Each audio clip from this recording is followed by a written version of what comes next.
Hey everyone, welcome back to the channel. Thanks for tuning in for another episode. I got asked at a wedding over the weekend, what would be some of the baits that they would recommend just to catch fish? Not just bass, but fish. They want to go out to some of their local ponds. They want to go out to some of the local lakes that they can access most of the time from shore, but not always. They said that they do have kayaks and that they also have a small 40-horse motor. And they just wanted to go out, they wanted to have their kids catch some fish, they wanted to just get out and connect with nature basically, and they were asking me what are some of the baits that I would recommend when I'm going out to just get people to catch fish.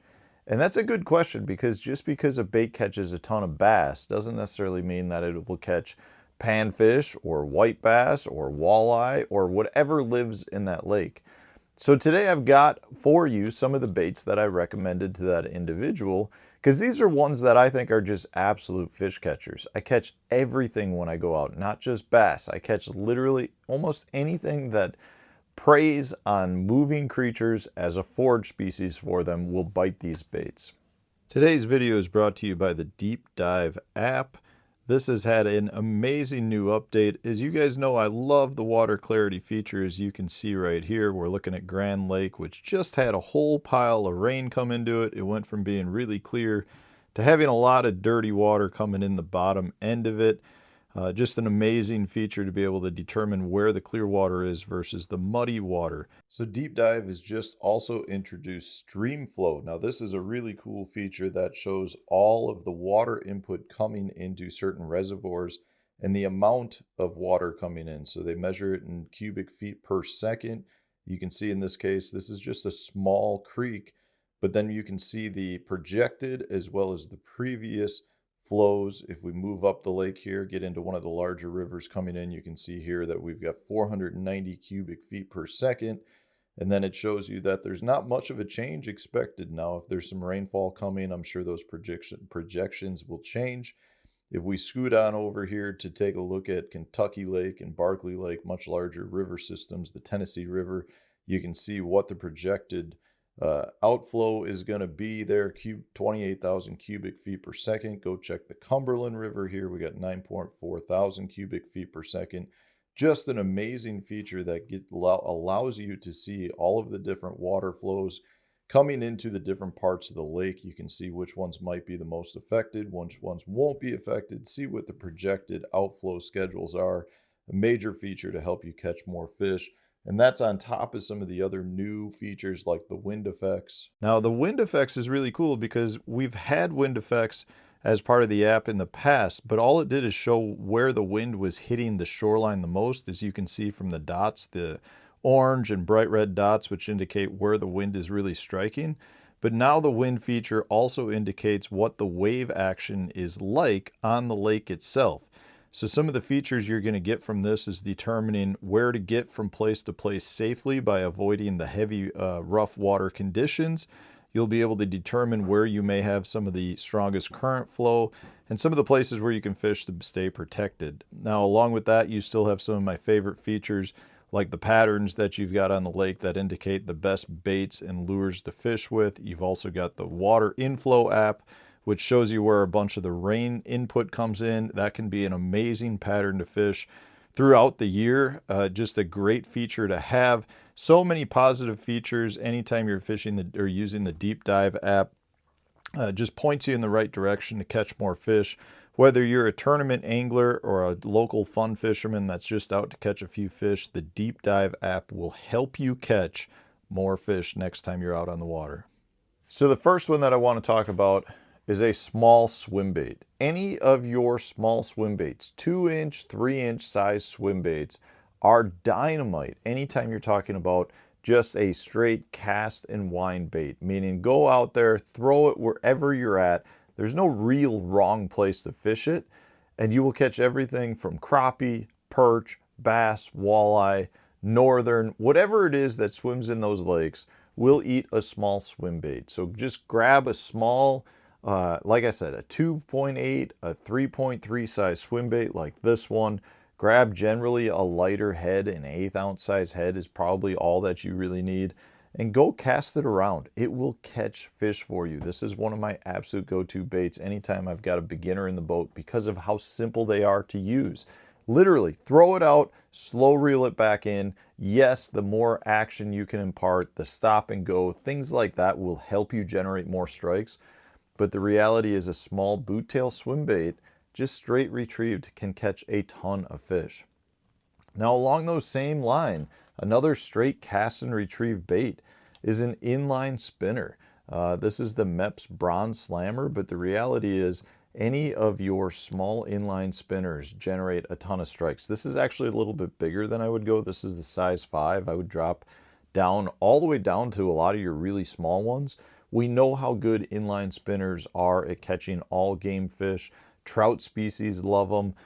Toothy critters like pike and muskie love them. When you break down an inline spinner, almost every forage or main predatory fish out there has been known to bite these things, because when you look at the market that's out there for tackle that's made, an inline spinner plays in pretty much every major species out there. Your trout, your bass, your muskie with your giant bucktails. You can even actually start looking at a lot of your salmon species where guys are using spinner type rigs.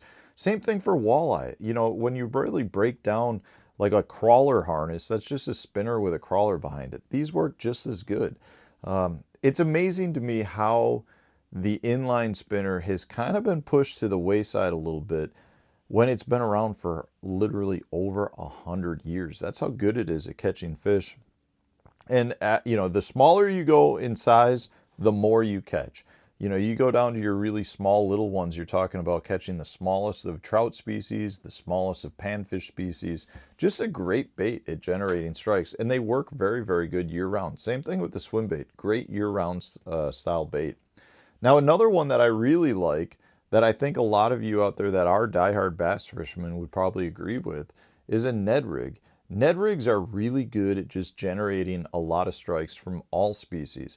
I can't tell you the number of walleye I've caught on it, the number of white bass, the number of catfish, the number of perch and bluegill even that I've caught on these things. Your little Ned rigs are really killer. Again, I generally would say go with the lighter weights. I like a 1/16 ounce. I also like fishing it on a hover rig just like this. Throw it on a small size 1 hover rig, your 1/32 ounce, a 1/16 ounce, things like that. Your light weights will just make these baits be very, very appealing to pretty much all game fish that are out there. So it's definitely not just a bass bait. It's been pigeonholed very much as a bass bait, but it's not just a bass bait by any means. Along those same lines, another bait that I think a lot of bass anglers would say they catch a ton of different species on are your smaller jerkbaits. So this is the Stunna 100. This is the +1 model, but the smaller profile jerkbaits tend to get bit by pretty much anything out there that eats a minnow. I've caught tons and tons of crappie on it, lots and lots of perch. If you're on a lake that has a lot of yellow perch, they will almost get to the point where it's annoying because they'll bite the jerkbait more than anything else. But all your bass species, all your toothy critters, pretty much anything that eats a minnow will eat a jerkbait. And again, the smaller you go in jerkbait profile, the more bites you're going to get from multiple different species. And that kind of goes for everything. I mean, I think that makes sense when you start looking at the size of fish. Obviously, the bigger you go in baits, the more you reduce the number of smaller fish. But the smaller you go, the more you get bit from everything down to panfish. So just keep that in mind when choosing bait sizes. The last bait is one that would probably surprise you, and that's a blade bait. You know, this is a silver buddy. Man, it's in your colder water time of year. Blade baits are some of the best baits at generating strikes. They're really good at being a small profiled bait. They mimic your dying bait fish, and almost anything again that eats bait fish will concentrate on dying shad and dying bait fish when the water's at your colder time of the year. But when I take these out, generally speaking, I'm chasing big smallmouth, but I catch everything. I catch a walleye, I catch white bass, I catch muskie, I catch northern on it. It doesn't really matter. They're really good bait at generating a lot of strikes. If you're around, again, perch and crappie, they love these things every bit as much. I prefer the 1/2 ounce size pretty much all around. but the down to a 1/4 ounce size works really well at the same time. But these are 5 baits that, to me, are some of the best fish catchers. And the funny thing is, they all have been around for a long period of time too. So these aren't necessarily anything that's new to the market. These are just proven fish catchers across so many different game fish species. So let me know in the comment section, what would be baits that you would recommend to this individual to use to take their kids out and just catch fish, not just bass, but to catch fish. I'd love to hear from you too. If you enjoyed today's video, hit the like button, subscribe to the channel if you haven't done so already. Stay tuned, new video coming out tomorrow.